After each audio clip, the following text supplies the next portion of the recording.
مشقت زیادہ اور خوراک بہت ہی کم، کوئی مرتا ہے تو مر جائے۔ آج اپنی قوم کو دیکھتا ہوں تو یہ لگتا ہے جیسے کسی غیر قوم نے میرے ملک کو فتح کر لیا ہو اور میری قوم کو عوام بنا کر ان کو عوام کو جنگی قیدی بنا لیا ہو۔ مشقت زیادہ، خوراک بہت کم، آج کا دن زندہ رہے تو کل کا کچھ پتہ نہیں۔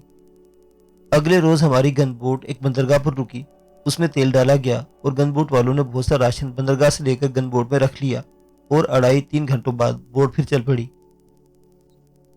3 روز گزر گئے۔ دوپہر کے وقت گن بوٹ ایک بڑی بندرگاہ میں داخل ہوئی اور اندر جا کر ایک برف کے ساتھ رک گئی۔ ہمیں اترنے کو کہا گیا۔ یہ ملاقہ شہر کی بندرگاہ تھی، وہاں جاپانیوں کے بحری جنگی جہاز ادھر ادھر لنگر انداز تھے۔ میں نے 3-4 گن بوٹیں بھی دیکھیں، ہر طرف جاپانی ہی جاپانی نظر آتے تھے۔ یہ ملایا کی ایک بڑی بندرگاہ تھی۔ ہمارے ساتھ جو جاپانی افسر تھا وہ ہمیں اپنے ساتھ لے کر ایک جگہ ٹھہرنے کے لیے کہا۔ وہ خود کسی دفتر میں گیا اور کچھ ہی دیر بعد جاپانی نیوی کی ایک فوجی گاڑی آ گئی۔ ہمارے جاپانی افسر بھی آیا اور ہم سب اس گاڑی میں بیٹھ گئے۔ کسی نے مجھے بتایا کہ ہم کوالالمپور جا رہے ہیں۔ کوالالمپور اس وقت بھی ملایا کا دارالحکومت تھا اور آج بھی یہی شہر دارالحکومت ہے۔ اب یہ ملایا نہیں بلکہ ملائیشیا ہے اور یہ ایک مسلمان ملک ہے۔ ملائیشیا میں ہندو بھی آباد ہے، بدھ مت کے پیروکار بھی ہیں اور وہاں چینی باشندوں کی آبادی بھی خاصی زیادہ ہے۔ ملاکا سے کوالالمپور کے 75 میل دور ہے۔ ہم نے یہ فاصلہ اسی فوجی گاڑی میں طے کیا تھا۔ اس اتنے بڑے شہر میں ہم نے جنگ کے یہ آثار دیکھے کہ کئی عمارتیں بمباری سے تباہ ہو گئی تھی اور بعض مکانوں کی دیواروں پر گولیوں کے نشان صاف نظر آتے تھے۔ لیکن جب ہم اس شہر میں پہنچے وہاں کوئی جنگ نہیں لڑی جا رہی تھی، نہ کہیں سے گولی کی آواز آتی تھی، نہ اوپر لڑا کر طیارے اڑتے تھے۔ جاپانی فوجی تو نظر آتے تھے لیکن ان کے چہروں پر سکون اور اطمینان تھا۔ انہوں نے ملایا انگریزوں سے چھینا تھا۔ سڑکوں پر ہم سویلین لوگوں کو گھومتے پھرتے بھی دیکھتے۔ ہماری گاڑی شہر میں داخل ہو گئی اور چند میل آگے جا کر گھنے جنگل میں داخل ہو گئی۔ یہ پکی سڑک تھی اور اس کے ساتھ ساتھ ریلوے لائن بھی جاتی تھی۔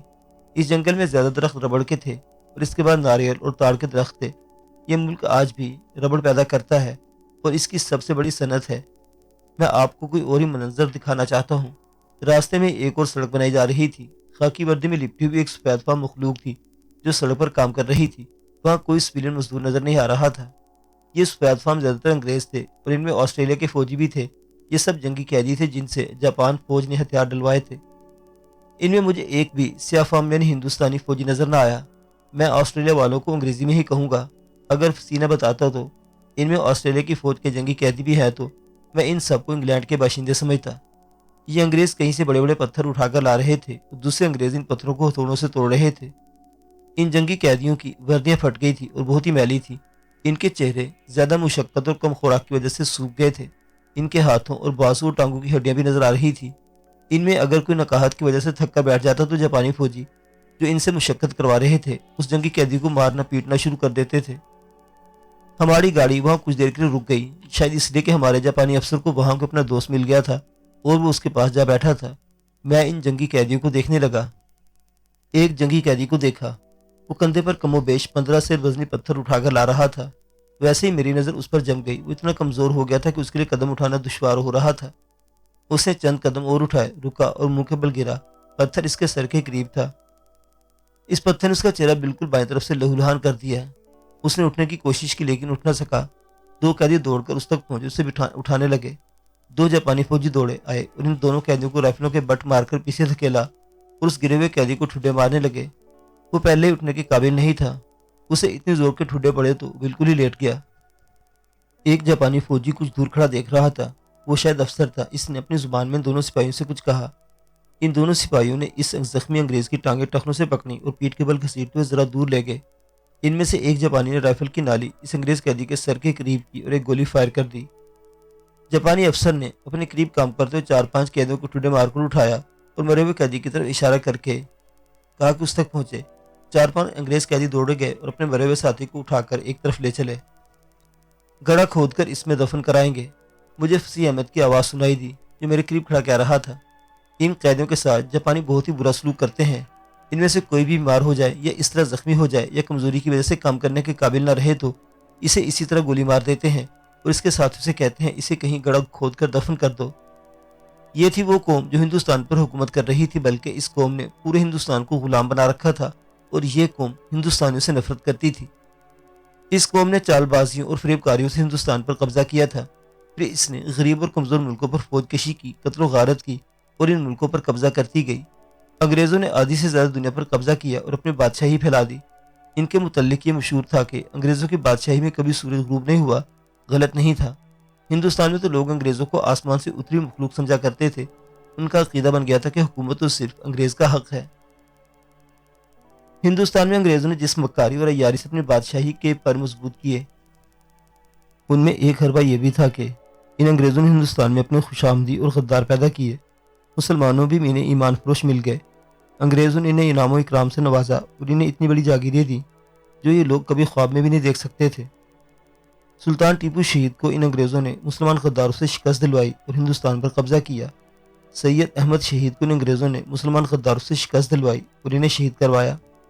1857 کی جنگ آزادی میں انگریزوں نے مسلمان غداروں سے دلی کے دروازے کھلوائے اور دلی پر قبضہ کیا، اور پھر ان غداروں کے ذریعے انہوں نے بہادر شاہ ظفر کو گرفتار کیا اور مسلمانوں کا قتل عام شروع کر دیا۔ ہندوستان میں تو انگریزوں نے غدار ایمان فروش پیدا کر لیے تھے، اور پھر ہندوؤں کو ساتھ ملا کر مسلمانوں کو معاشی لحاظ سے پستیوں میں پھینک دیا، اور پھر مسلمانوں نے ذات پات کے امتیاز کو مزید پختہ کرنے کے لیے ہماری قوم کو دو حصوں میں کاٹ دیا، ایک اونچی ذاتیں اور دوسری نیچ ذاتیں۔ انہیں جتنے بھی غدار ملے وہ اونچی ذاتوں میں سے ملے۔ انگریزوں نے جاگیریں اور نہری مربے انہیں اونچی ذات والوں کو دیے، اور انہیں لوگوں کے بل بوتے پر انگریز ہندوستان کے بادشاہ بنے۔ لیکن ملایا میں ان کی صورتحال خاصی مختلف تھی۔ انگریزوں نے ملایا پر سن 1867 میں قبضہ کیا تھا اور وہاں اپنی بادشاہی اسی طرح قائم کر دی تھی جس طرح ہندوستان میں کی تھی۔ جنگ عظیم شروع ہونے سے بہت پہلے جاپانیوں نے ملایا میں اپنے جاسوس اور ایجنٹ پیدا کر لیے تھے۔ جو ہی جاپانی فوج ہملاور ہوئی، برما کی طرح ملایا کے لوگوں نے بھی جاپانی فوج کا استقبال کیا۔ میں نے بہت بعد میں ایک انگریز کی لکھی ہوئی کتاب میں پڑھا تھا کہ ملایا میں انگریزوں کے جو اپنے جاسوس تھے ان میں بیشتر جاپانیوں کے لیے کام کر رہے تھے، اور وہ جاپانیوں کے خلاف انگریزوں کو بالکل غلط اطلاعیں دے رہے تھے۔ ملایا کے لوگوں کا یہ رویہ اور رجحان بھی قابل غور ہے کہ وہ فوج میں بھرتی ہوتے ہی نہیں تھے، اور انگریزوں نے بات بنا لی تھی کہ ملایا کے لوگ چونکہ جنگجو نہیں اس لیے یہ فوج کے قابل نہیں۔ ملایا میں جاپانیوں کے حملے کے وقت جو فوج تھی اس میں انگریز رجمنٹیں تھیں، آسٹریلیا کی متعدد بریگیڈ تھے، اور باقی تمام فوج انڈین آرمی کی تھی۔ جنگ کے وقت ہندوستان کے انہی مہاراجوں نے بھی اپنی فوج ملایا بھیج دی جنہوں نے اپنی فوجیں بنا رکھی تھی۔ ان میں گورکھا رجمنٹیں بھی تھیں اور کشمیر کی ڈوگرا رجمنٹیں بھی۔ ہندوستان میں انگریزی راج اور اس راج کی مسلم دشمنی کے متعلق ادھوری ادھوری بات کر رہا ہوں۔ اگر میں تفصیل سے لکھنے لگوں تو بڑی موٹی کتاب لکھ ڈالوں۔ اس موضوع پر کتابیں لکھی گئی ہیں، میں صرف ایک حوالہ دوں گا، وہ یہ کہ لارڈ ماؤنٹ بیٹن ہندوستان کا آخری وائسرائے تھا، اور اس کے ہاتھوں ہندوستان تقسیم ہوا اور پاکستان معرض وجود میں آیا تھا۔ لارڈ ماؤنٹ بیٹن نے ہماری آزادی کے چند سال بعد ایک کتاب لکھی تھی جس میں اس نے ہندوستان کی تقسیم کے متعلق لکھا کہ اسے معلوم نہیں تھا کہ قائد اعظم ٹی بی کے مریض ہیں۔ میں اس سلسلے میں ایک اور کتاب کا حوالہ دوں گا جو پاکستان میں چھپی تھی۔ یہ کتاب ڈاکٹر الہی بخش مرحوم نے جو قائد اعظم کے آخری معالج تھے انہوں نے لکھی تھی۔ انہوں نے انکشاف کیا کہ ایک پارسی ڈاکٹر نے 1.5-2 سال پہلے قائد اعظم کا ڈاکٹری معائنہ کیا اور ایکس رے وغیرہ بھی لیے، اور اس نے قائد اعظم کو بتایا کہ وہ تو ٹی بی کے مریض ہیں۔ قائد اعظم نے اسے بڑی سختی سے کہا کہ کسی کو پتہ نہ چلے کہ میں ٹی بی کا مریض ہوں۔ اس سے یہ حقیقت سامنے آئی کہ قائد اعظم تحریک پاکستان میں ٹی بی کے مریض کی حیثیت سے سرگرم رہے اور مسلمانوں کو پاکستان دلایا۔ لارڈ ماؤنٹ بیٹن نے اپنی کتاب میں لکھا کہ مجھے معلوم ہو جاتا کہ محمد علی جناح ٹی بی کا مریض ہے تو میں 2 سال اور ہندوستان کو تقسیم نہ ہونے دیتا۔ اتنے میں محمد علی جناح ٹی بی کی وجہ سے اس دنیا سے اٹھ جاتا، اور پھر کبھی بھی ہندوستان تقسیم نہ ہوتا اور اس دنیا میں پاکستان کا نام و نشان نہ ہوتا۔ ماؤنٹ بیٹن کا مطلب یہ تھا کہ ہندوستان میں مسلمانوں کو کبھی بھی آزادی نہ ملتی اور مسلمان انگریزوں کے بعد ہندو کے غلام ہوتے۔ انگریزوں اور ہندوؤں کی سازش بھی یہی تھی، پھر یہ دونوں قوتیں کامیاب کیوں نہ ہو سکیں؟ اس سوال کا جواب تاریخ پاکستانی نہیں بلکہ تاریخ اسلام کا ایک درخشاں باب ہے۔ یہ پاکستانی علاقوں کے مسلمانوں کا نہیں بلکہ تمام تر ہندوستان کے مسلمانوں کا ایک معجزہ نما کارنامہ ہے۔ ہندی مسلمانوں نے یہ کارنامہ تو کر دکھایا، لیکن انگریزوں نے پھر بھی اپنی منافقت کا مظاہرہ کیا۔ فیروز پور اور گرداسپور کے علاقے جو مسلمانوں کی اکثریت کے علاقے تھے ہندوستان میں شامل کر دیے۔ ادھر کشمیر کے مہاراجا کی پشت پناہی کی کہ وہ ہندوستان کے ساتھ الحاق کر لے اور ہندوستان اپنی فوجیں کشمیر میں داخل کر دے۔ یہ ایسی تقسیم بھی تھی کہ ہندوستان اور پاکستان آج تک برسرے پیکار ہیں اور سرحدی امن کبھی بھی قائم نہیں ہو سکا۔ معافی چاہتا ہوں، بات کہیں اور کی کر رہا تھا اور کہیں اور جا نکلا۔ انگریزوں کو جاپانیوں کی قید میں دیکھ کر اور پھر انہیں ذلت اور رسوائی میں بھوکے پیاسے مشقت کرتے دیکھ کر یہ یاد آنا قدرتی امر تھا کہ یہی انگریز ہمیں جانوروں سے زیادہ اہمیت نہیں دیا کرتے تھے۔ ہم تو ہندوستانی ہی تھے، لیکن جب کوئی گورا کسی ہندوستانی کو انڈین کہہ کر پکارتا تھا تو اس میں نفرت اور حقارت بھری ہوئی ہوتی تھی۔ میں کس طرح بھول سکتا ہوں کہ انگریزوں کے وقتوں میں لاہور جیسے بڑے بڑے ریلوے اسٹیشنوں کے اندر فرسٹ کلاس کے مسافروں کے لیے ریستوران بنے ہوئے تھے۔ بعض انگریز اپنے پالتو کتے بھی ریستوران میں لے جاتے تھے۔ ان ریستورانوں کے باہر ایک بورڈ لگا ہوتا تھا جس پر لکھا ہوتا تھا کتوں اور ہندوستانیوں کا داخلہ ممنوع ہے۔ یہ ریستوران صرف انگریزوں کے لیے ریزرو ہو کر رہ گئے تھے۔ حالانکہ فرسٹ کلاس میں ہندوستانی بھی سفر کیا کرتے تھے، مگر انگریزوں کی نظر میں کتے اور ہندوستانی میں کوئی فرق نہیں تھا۔ میں نے پہلا کہا کہ انگریزوں کی بادشاہی آدھے سے زیادہ کرہ ارض پر پھیلی ہوئی تھی، سمندروں پر بھی انہی کی حکمرانی تھی۔ یہ الفاظ ایک انگریز امیر البحر کے ہیں، دنیا پر وہی بادشاہی کرے گا جس کی بحری قوت بہت زیادہ اور مضبوط ہوگی۔ اس میں کوئی شک نہیں تھا کہ انگریزوں کی بحری قوت بڑی ہی مضبوط اور زیادہ تھی۔ آدھی سے زیادہ کچھ ہی زیادہ دنیا کی بادشاہی اور بحری قوت نے انگریزوں کا دماغ خراب کر دیا تھا۔ وہ اس خوش فہمی مبتلا ہو گئے تھے کہ دنیا کی کوئی طاقت بھی انہیں چیلنج نہیں کر سکتی تھی۔ معزز سامعین حضرات، عنایت اللہ کی یہ سرگزشت ابھی جاری ہے۔ بقیہ واقعات اگلی قسط میں۔ دیکھتے رہیے پلان بی کی جاسوس سیریز۔ اللہ حافظ۔